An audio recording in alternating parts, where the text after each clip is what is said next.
Hi, scholars. Welcome back for another chapter of Poppy. We are today reading chapter 16. We left off last time on chapter 15 with Poppy deciding she needed to hang out, wait, and see just exactly what's going on with this owl that's twice the size as Mr. Oakix. See if it's just passing through, if it lives there, just exactly what's going on. So, we continue today, chapter 16. The Truth at Last. Ooh, this sounds like it's going to be a good chapter for us. It was some time before she sensed movement in the house. It appeared as vague forms. So vague means like not really clear, right? Couldn't really make them out. They're kind of just shadowy, right? Silhouettes. It appeared as vague forms, stirring behind second floor lace curtains, then shifted to the windows below. The front door opened. A tomcat poked his head out. He looked around, stepped outside. The door shut behind him. He was a large, bony orange cat with the pinched body of advanced age. One ear was bent. He walked slowly, limping slightly, glancing up at the sun as if to measure its warmth. But by keeping his tail high, he maintained a stately dignity. Poppy held her breath. Surely the huge owl would notice the cat and realize the old beast had little fight in him and less speed. It would be no trouble at all for the owl to snatch him up. Nonetheless, the cat continued to saunter casually toward the barn. He stopped once, then twice, to scratch himself stiffly under his chin. When he reached the barn, he sat directly below the owl. Squinting, he looked into the sun, then lay down and closed his eyes. Through all of this, the owl did nothing. It made no sense. But Poppy kept watching. The cat slept. The owl remained motionless. The field of corn rustled. Once again, the house door opened. This time, a human emerged. A boy.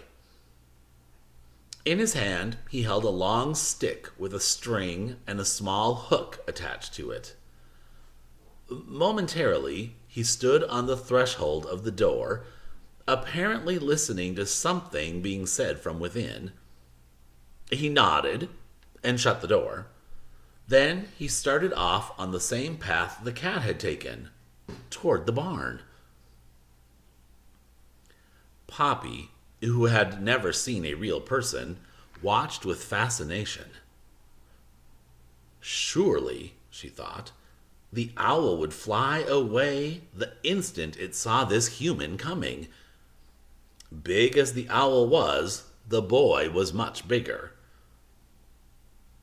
But though the boy drew nearer and nearer, the owl remained motionless, its open eyes fixed on something distant. The boy reached the cat, bent over and patted it. The cat flipped his tail, but continued to sleep. Then the boy looked up at the owl. He showed not the slightest surprise to see it there. Instead, he put down his stick and went inside the barn. With the barn door open, a few chickens strutted out, clucking and pecking the ground. They paid no mind to the cat or the owl, nor did the owl consider them. Poppy was completely baffled. You know what that means if you're baffled? Right? You're puzzled, you're confused, right? Like, what? Why? What's going on here? What could the owl be looking at that so held its attention? The next moment, she was even more startled to see the upper barn window open. The window right next to where the owl was roosting. It was the boy who opened it. Even so, the owl did not budge. More amazing, the boy reached out, placed his hand on the owl, and turned it about so that it now faced in a new direction. Never had Poppy been more astonished. Could it be that this huge owl was not real? Was it only a fake? It certainly seemed so, but after all, she had made but one observation. What she needed was proof. To get it, she would have to wait at New House and watch. Poppy stayed on the edge of the cornfield, but her time was not all spent waiting. She was too excited to remain in one place. Instead, she took time to explore the old barn at the other edge of the field, by the dirt road, and found it a respectable addition to Grey House. As for food, Poppy had never eaten so well. It was as she had first believed. There was enough in this cornfield to feed her family. In fact, all of them could move here. During her hours of watching, Poppy met with no other small animals. At first, she was perplexed. Then she decided it was because the fake owl was successful. It had frightened everybody away. Not that Poppy put aside her porcupine quill sword. Everyone remember that? The quill she got from Aerith that he left behind? She remained sufficiently wary to keep the sword at her side. Once, she almost used it. At midday, she was trying to take a needed nap when she suddenly heard something coming through the corn behind her. Taken by surprise, she leaped up, darted behind a cornstalk, and drew the quill, ready to defend herself. It was a family of deer, a doe and 2 young fawns, though to Poppy, even the little ones seemed enormously tall. Even so, they had not the slightest interest in her. Instead, the animals threaded their way through the corn and approached the salt lick cautiously. With the mother standing guard, the fawns took a few delicate licks of salt until, at a silent signal, they all bounded away. As Poppy tucked the quill back under her sash, it occurred to her that she might enlist the deer's help in bringing the salt to Aerith. But from the way they had enjoyed themselves, it did not seem likely that they would be willing to take the salt to the porcupine. No, she would have to find another way to make good on her promise. Besides, the questions about the barn owl were more pressing. As far as Poppy could tell, it had yet to move on its own. Though Poppy was fairly sure it was a fake, she had to be positive. That afternoon, Poppy thought of a way of getting proof. Anyone have an idea of how she's going to get proof? The old cat was still stretched out where he had begun the day.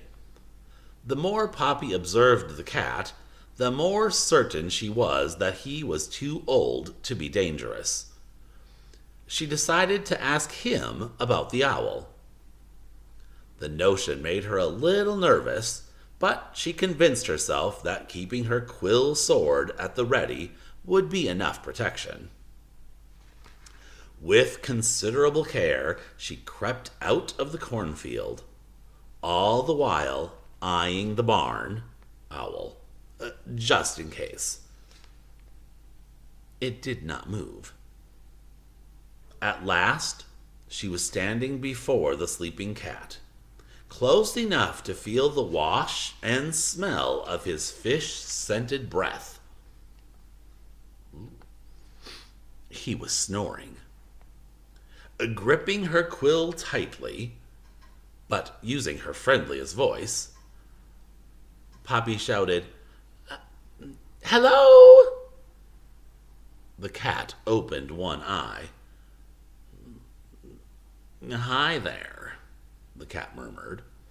Although he had now opened both eyes, he did not move. "My name is Poppy."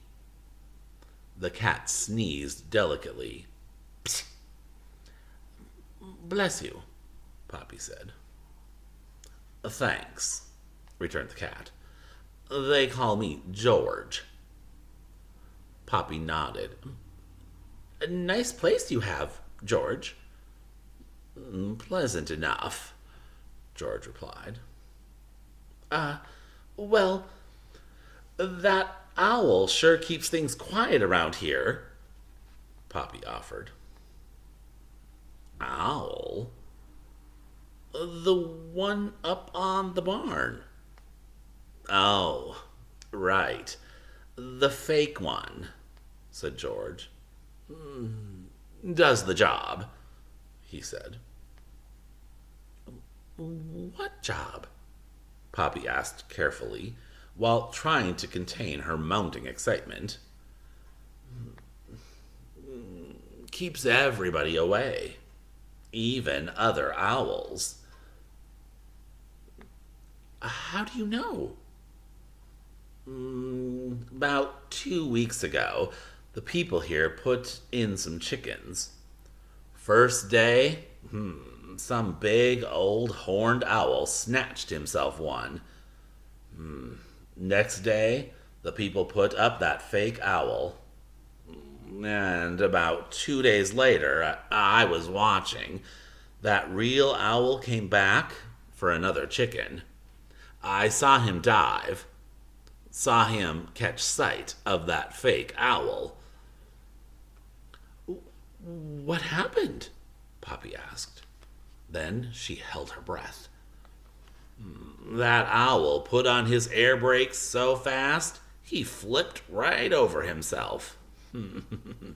"Must have been scared silly," the cat said, with a mostly toothless grin. Funniest thing I've ever seen. And I'll tell you, that was the last time I've seen that owl around here." The cat closed his eyes. "Mighty funny," he murmured. Poppy could hardly keep from grinning. "Nice talking to you, George," she said. "Have a nice day," the old cat sighed, and resumed his snoring. Poppy all but skipped back to the cornfield. Despite her excitement in proving the barn owl was fake, she made herself settle down and think things through carefully.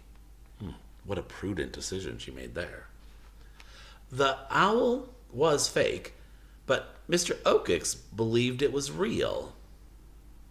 Afraid of an image of himself, he was probably fearful that he would no longer be the one to rule over the mice. But, according to Aerith, Mr. Oakix was not really a ruler. That was a lie. Just as it was a lie that he was protecting the mice from porcupines. whom he actually feared himself. In fact, the owl was full of fears. Suddenly, a whole new idea burst upon Poppy. Was it possible that Mr. Okix's claim that he was protecting mice was merely his way of getting to eat them? The notion was astounding. But the more Poppy thought about it, the more it seemed to be so. It certainly explained things. That is, Mr. Okix's refusal to give permission for the mice to move to Newhouse had nothing to do with what she and Ragweed had done. He had refused because he did not want the mice to know how fearful he was of losing his dinners. Scholars, I'm going to read that part again because she just figured out why Mr. Okix said no to Lungwort's request. Listen to that again. He had refused because he did not want the mice to know how fearful he was of losing his dinners. But if that was true, then the mice could come to Newhouse whether Mr. Okix liked it or not. It was not for Mr. Okix to decide where they lived, but for the mice themselves. And oh, irony. If the family moved to Newhouse, the fake owl would protect them. Poppy was so sure she had found the truth that she stood up on her hind legs, leaped into the air, and kicked her heels twice. When she landed, she collapsed into a soft heap and allowed herself a great sigh of contentment. With that, she closed her eyes and fell into a deep sleep. What a day! As Poppy slept, Mr. Okix flew in to settle on a branch along the edge of Dimwood. From deep within the foliage, he stared furiously at the owl on the barn. Uh-oh. So now he's there too. And that, scholars, is the end of the chapter.